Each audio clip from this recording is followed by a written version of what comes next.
हमारी संस्कृति, हमारी पहचान। यज्ञ, योग, आयुर्वेद सदा रहे हमारे साथ। भारत के प्राचीन ग्रंथों एवं आधुनिक विज्ञान का दिव्य संगम, यज्ञ महिमा।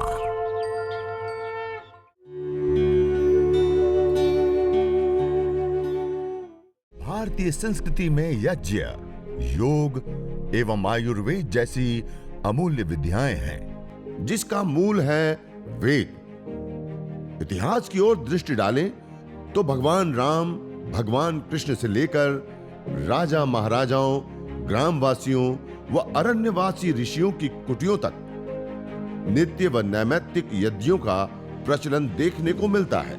ऊर्ध्वं गच्छन्ति सत्वस्था, सत्व की पराकाष्ठा जिसमें होगी वो ऊपर की ओर उठेंगे। जिस व्यक्ति के मन में, जिस व्यक्ति के जीवन में सत्व होगा वो भी ऊपर की ओर उठते हैं, ज्ञान को प्राप्त करते हैं, सुख को प्राप्त करते हैं, शांति को प्राप्त करते हैं। ऐसे ही अग्नि, और इस सत्व का इस धरती पर सबसे बड़ा प्रतीक होने के कारण इस यज्ञ के द्वारा ही हम ईश्वर की उपासना करते हैं, और देवीय शक्तियों का पूजन भी इसी सत्व प्रधान अग्नि से ही होता है। अग्निर वै देवानां मुखम, यह अग्नि है जो सारे देवताओं का मुख है। और जब हम अग्नि की उपासना करते हैं तो उससे हमारा तन, हमारा मन सत्व से युक्त होता है, और तन और मन जब सत्व से युक्त होता है तो जो हम जानते हैं वैसा ही हमारा जीवन बनता है।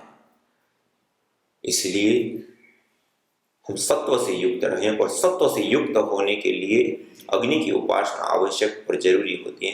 तो इस प्रकार प्रतिदिन हम यज्ञ करें।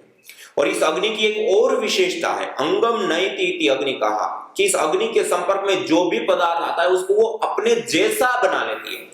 इस धरती पर जितने भी पदार्थ पाए जाते हैं उसमें से सूक्ष्मतर और सूक्ष्मतम तत्व कोई होता है तो अग्नि होता है। ठोस, द्रव और गैस, तीन रूपों में पदार्थ पाए जाते हैं। ठोस रूप में हमारे पास पत्थर है, उस पत्थर के अंदर द्रव रूप पदार्थ डालना चाहे तो हम नहीं डाल सकते, कितना भी पानी डाले वो बह के चला जाएगा, उस पत्थर के अंदर नहीं जाएगा। उसके अंदर हवा का प्रवेश कराना चाहे वो हवा नहीं जा पाएगी। उस ठोस पत्थर के अंदर और कोई पदार्थ डालना चाहे ठोस तो वो भी नहीं जा सकता। लेकिन उस ठोस पदार्थ को अग्नि के ऊपर रख दे तो अग्नि उसके अणु परमाणु के अंदर तक प्रवेश पा जाती, इतनी सूक्ष्म होती है। मानी धरती पर का सबसे सूक्ष्म से सूक्ष्मतर और सूक्ष्मतम तत्व कोई होता है तो अग्नि होती है। और उस अग्नि का एक विशेष स्वभाव होता है, अंगम नयति इति अग्नि, जो भी पदार्थ अपने संपर्क में आता है उसको अपने जैसा बना लेता है। अपने जैसा मानी अग्नि स्वरूप, सूक्ष्म से सूक्ष्मतर रूप में। पहले सामग्री गाय का घी, ये सारे ठोस द्रव रूप में हम देख सकते हैं, छू सकते हैं, वेट कर सकते हैं, उसके साथ व्यवहार कर सकते थे। लेकिन एक बार हमने यज्ञाग्नि के अंदर आहुति प्रदान कर दी तो अब हम ना उसको देख सकते हैं, छू सकते हैं, ना उसके साथ व्यवहार कर सकते हैं।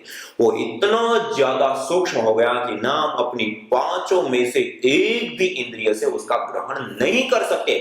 अतीन्द्रिय द्रव्य के रूप में उसका रूपांतरण हो गया, नैनो पार्टिकल के रूप में वो रूपांतरित हो गया। और आप सब जानते हैं आज पूरी दुनिया नैनो टेक्नोलॉजी के ऊपर जा रही है, चाहे वो इलेक्ट्रॉनिक जगत हो, चाहे वो मेडिकल साइंस हो, चाहे वो कंस्ट्रक्शन के कार्यों के अंदर प्रयोग होने वाले स्टील के सरियों से लेकर के अलग अलग चीजें हो, या फिर हम अलग अलग हर सेक्टर में देख रहे हैं कि नैनो टेक्नोलॉजी क्या है। पदार्थ को तोड़ करके उसके अंदर निहित शक्ति सामर्थ्य को मल्टीपल कई गुना उजागर किया जाता है, हल्का किया जाता है, थोड़ी मात्रा में होता है, ट्रांसपोर्ट के लिए हल्का हो जाता है, और भी बहुत सारी अलग अलग चीजें होती हैं। और उसके अंदर निहित शक्ति सामर्थ्य ऊर्जा को उद्भुत अवस्था में लाया जाता है, प्रकट अवस्था में लाया जाता है। और यह अग्नि यह कार्य को भली प्रकार से करती है।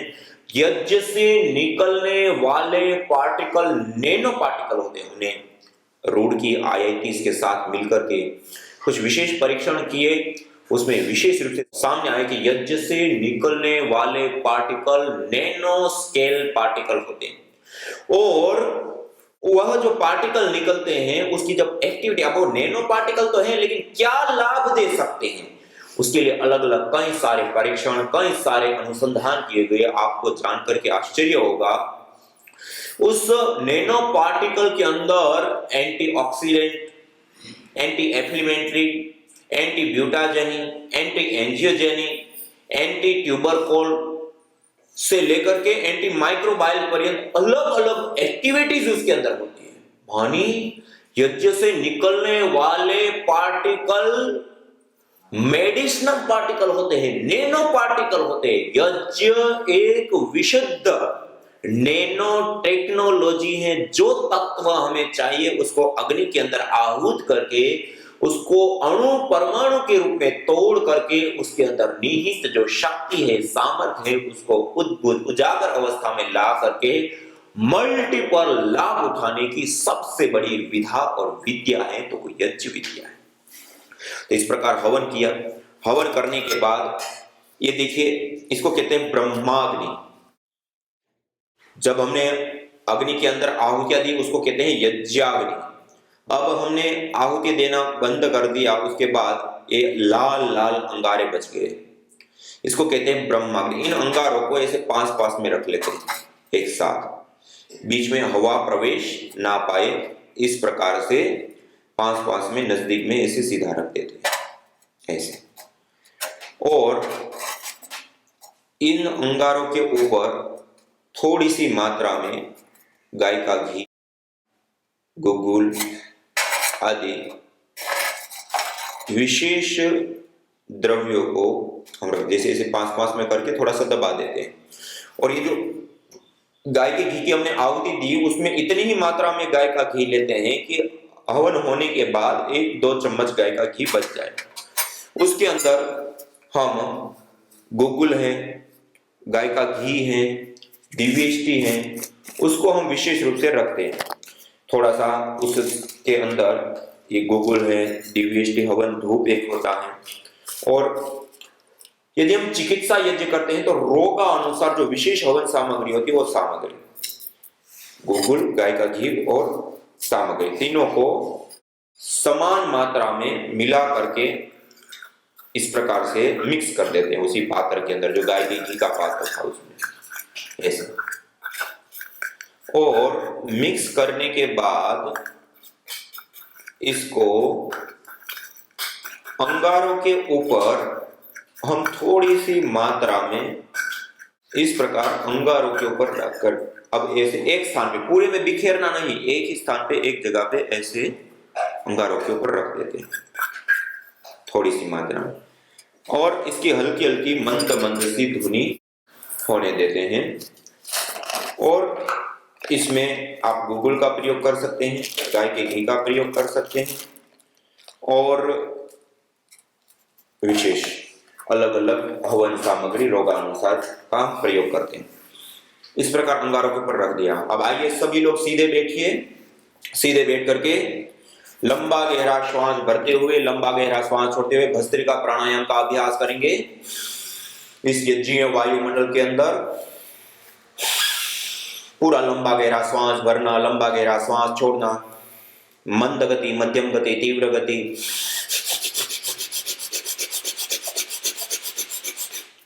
इस प्रकार प्राणायाम करते हैं।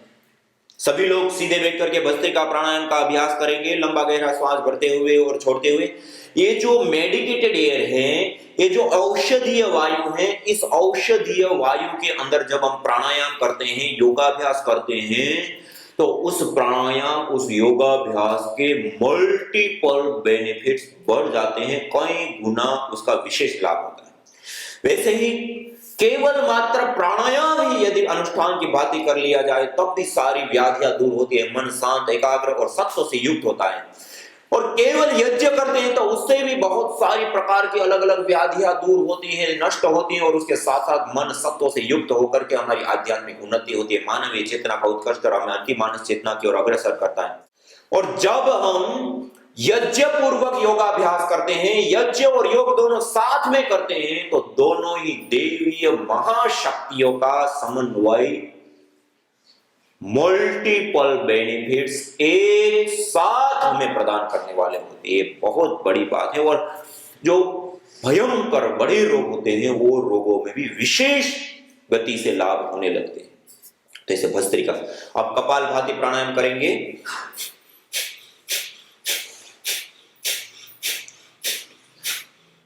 कपालभाति प्राणायाम करते हुए हम थोड़ा सा इस यज्ञ के बारे में, हवन के बारे में जानेंगे। देखिए, सामान्य रूप से हम कोई भी चीज को जलाते हैं, व्यक्ति क्या कहता है कि धूम्र हो गया, इसके अंदर कार्बन डाइऑक्साइड, कार्बन मोनोऑक्साइड या अलग अलग प्रकार की पॉल्यूटेंट गैसें होती है। कोई भी चीज जलती है तो ये चीजें निकलती है और उससे पॉल्यूशन होता है। आपको जानकर के आश्चर्य होगा, यज्ञ से निकलने वाला धूम्र, जो अभी हमने यज्ञ किया, इस यज्ञ को करने पर जो धूम्र उठता है, उस धूम्र को केमिस्ट्री लैब में एक एडवांस लेवल की टेक्नोलॉजी होती है, GCMS, gas chromatography mass spectroscopy. यह इस धूम्र के अंदर, गैस के अंदर माइक्रो लेवल पर एनालाइज करके वो बताती क्या क्या तत्व कितनी कितनी मात्रा में होते हैं। और अलग अलग जड़ी बूटियों से हवन करने पर गाय के घी के साथ अलग अलग प्रकार के मॉलिक्यूल्स, कंपोनेंट्स वायु के अंदर आते हैं। उसको जब एनालाइज किया गया तो आपको जानकर के आश्चर्य होगा, उसके अंदर जैसे हम बॉडी को डिटॉक्सिक करने के लिए जो दवाइयां लेते हैं, जो कंपोनेंट्स लेते हैं, एंटीऑक्सीडेंट कंपोनेंट्स भी इसके अंदर भारी मात्रा में पाए जाते हैं। गांठ, सूजन, असंतुलित रूप से जो कोशिकाएं बढ़ जाती हैं, एंटी ट्यूबरकुल कंपोनेंट्स उसके ट्रीटमेंट के लिए हम प्रयोग करते हैं, वो भी इस यज्ञ के धूम्र के अंदर होते हैं। सूजन है, दर्द है और इंफेक्शन फैलते हैं, इंफेक्शन को ठीक करने के लिए जो हम दवाइयां लेते हैं, एंटी एफ्लिमेंट्री कंपोनेंट्स, वो भी इस यज्ञीय धूम्र के अंदर होते हैं। एंटी माइक्रोबायल, जो कम्युनिकेबल डिजीज जिसको हम कहते हैं, बैक्टीरिया, वायरस, फंगस जनित जो बीमारियां होती हैं, उन बीमारियों को ठीक करने के लिए जो दवाएं लेते हैं, उसके अंदर जो कंपोनेंट्स होते हैं, वो भी इस यज्ञीय धूम्र के अंदर गैस फॉर्म में होते हैं। एंटी एंजियोजेनिक, कैंसर अलग अलग प्रकार के होते हैं, तो उसको ना होने देना या हो गया है तो उसको ट्रीट करने के लिए जो हम कंपोनेंट लेते हैं, वो भी इस यज्ञ के धूम्र के अंदर पाएंगे। और यहां तक कि एंटी ब्यूटाजेनी, हमारे जीन्स में आने वाले बदलावों को भी रोकने वाले, दूर करने वाले मॉलिक्यूल्स, कंपोनेंट्स इस यज्ञीय धूम्र के अंदर होता है। यह यज्ञ का धूम्र विशुद्ध मेडिसिन होता है। आयुर्वेद के अंदर विशेष रूप से बताया, यया प्रयुक्त्या चेष्ट्या राजयक्ष्मा पुराजित ताम वेद विहिताम आरोग्यार्थी प्रयोजयेत्। जब रोग की अवस्था बिगड़ चुकी है, रोग की अवस्था बढ़ चुकी है, अब अलग अलग चिकित्सा पद्धतियां लेने पर भी उसमें कोई विशेष आरोग्य लाभ नहीं हो पा रहा है और अब कंट्रोल से बाहर की स्थिति दिख रही है, ताम वेद विहिताम, तब वेद विहित यज्ञ का अनुष्ठान करके आरोग्यार्थी उस रोग को जीते, आयुर्वेद में बताया।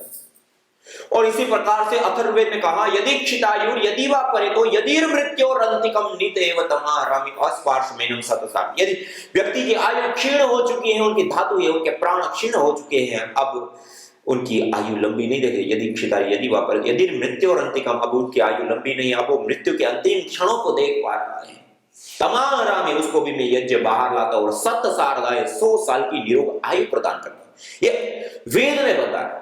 और अलग अलग बहुत सारे मंत्रों में, बहुत सारे अलग अलग शास्त्रों में, अलग अलग जगह पे, अलग अलग रूपों में यज्ञ चिकित्सा का भारी मात्रा में वर्णन प्राप्त होते हैं।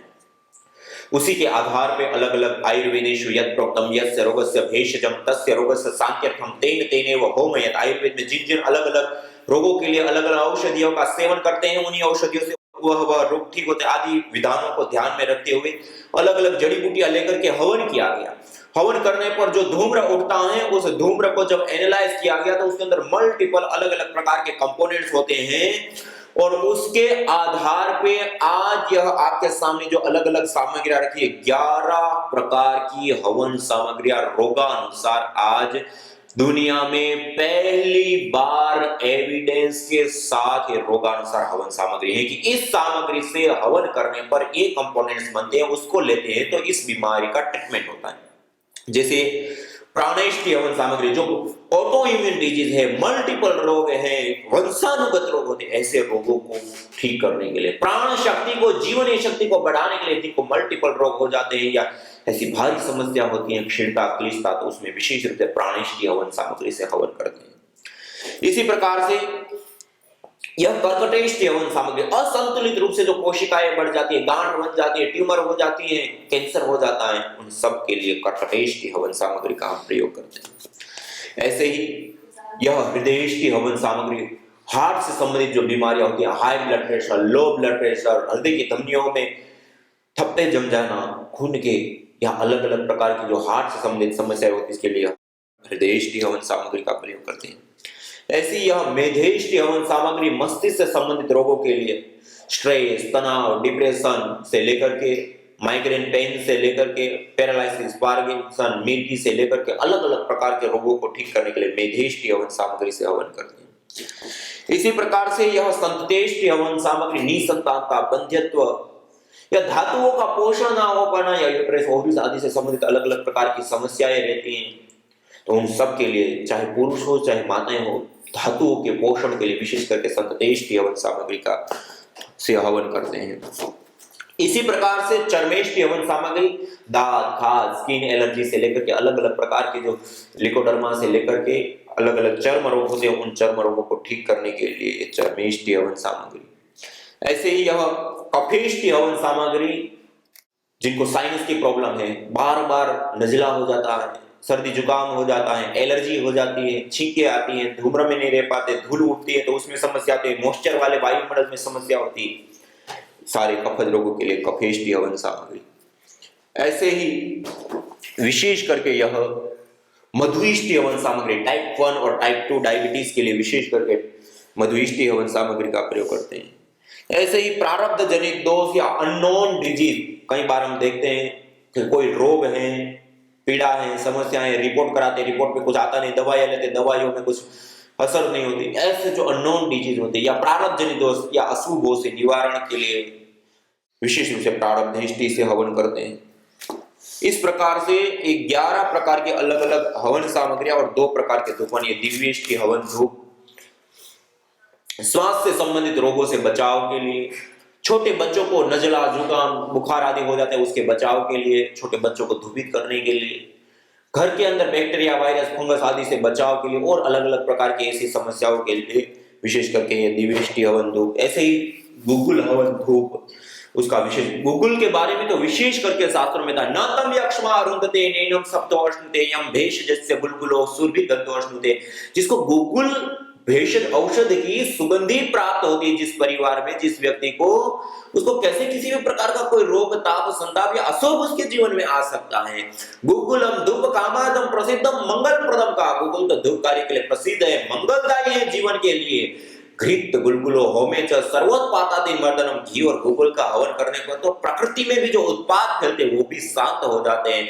बाह्याभ्यंतर देहस्य शोधनार्थम प्रकल्पयेति, गुगुल की ध्वनि शरीर के बाह्य और आभ्यंतर दोनों प्रकार के शोधन में कार्य आती है और वात, पित्त और कफ का समन करने वाली होती है, अग्नि प्रदीपक होती है, जठराग्नि को तेज करती है। गुगुल की ध्वनि अद्भुत विशेष होती है, देव पूजन, ईश्वर की आराधना, और वो जो अंगारों के ऊपर डालने पर, ये दिव्येष्टि है, गुगुल है, उसको अंगारों के ऊपर डालते हैं और उसकी जो सुरभि होती है, सुगंधी होती है, ये सुरभि सुगंधी जैसे ही हम नासिका के माध्यम से ग्रहण करते हैं, हमारी पिट्यूटरी ग्लैंड सीधी प्रभावित होती है और हमारे स्ट्रेस हार्मोन्स एकदम से डाउन आ जाते हैं और गुड हार्मोन्स बढ़ जाते हैं।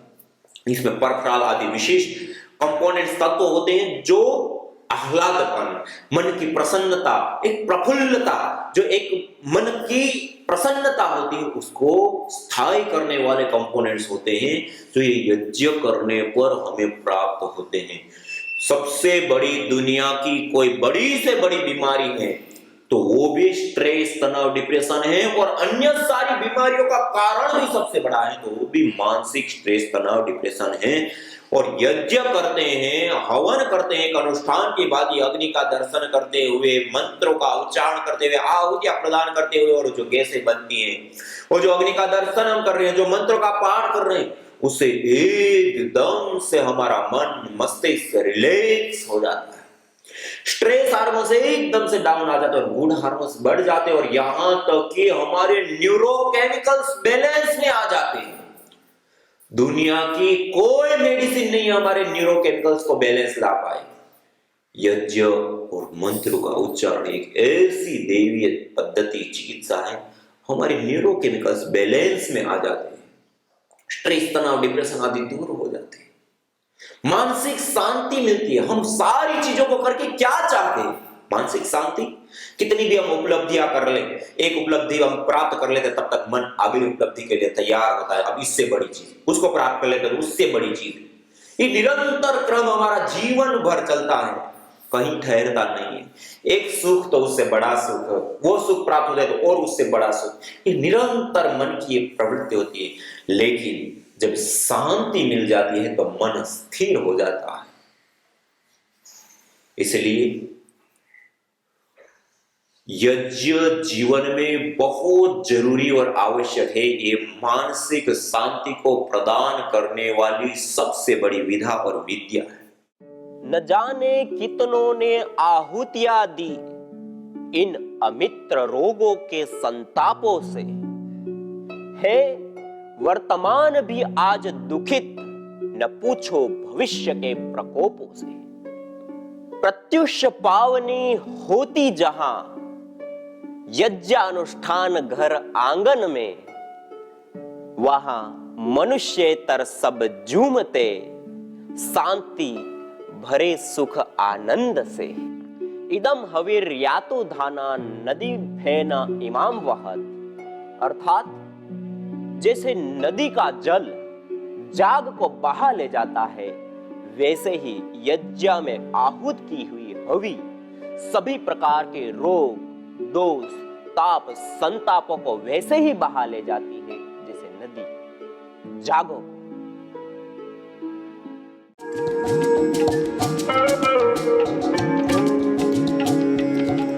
हृदयेष्टि हवन सामग्री: अर्जुन छाल, दालचीनी, निर्गुंडी, रासना, पुनर्नवा, चित्रक मूल, नागरमोथा, गुगुल आदि विशेष जड़ी बूटियों से निर्मित इस हृदयेष्टि हवन सामग्री से हवन करने पर उत्पन्न धूम्र के अंदर आर लिमोनिन, ट्रिप्टोफैन, फोलिक एसिड जैसे विशेष कंपोनेंट्स, मॉलिक्यूल्स, फाइटोकेमिकल्स पाए जाते, जो विशेष करके हार्ट बीट का कम हो जाना, बढ़ जाना, बीपी का कम हो जाना, बढ़ जाना, कोलेस्ट्रॉल, ट्राइग्लिसराइड आदि जो हृदय संबंधित रोग हैं उसमें विशेष करके लाभदायी होती है।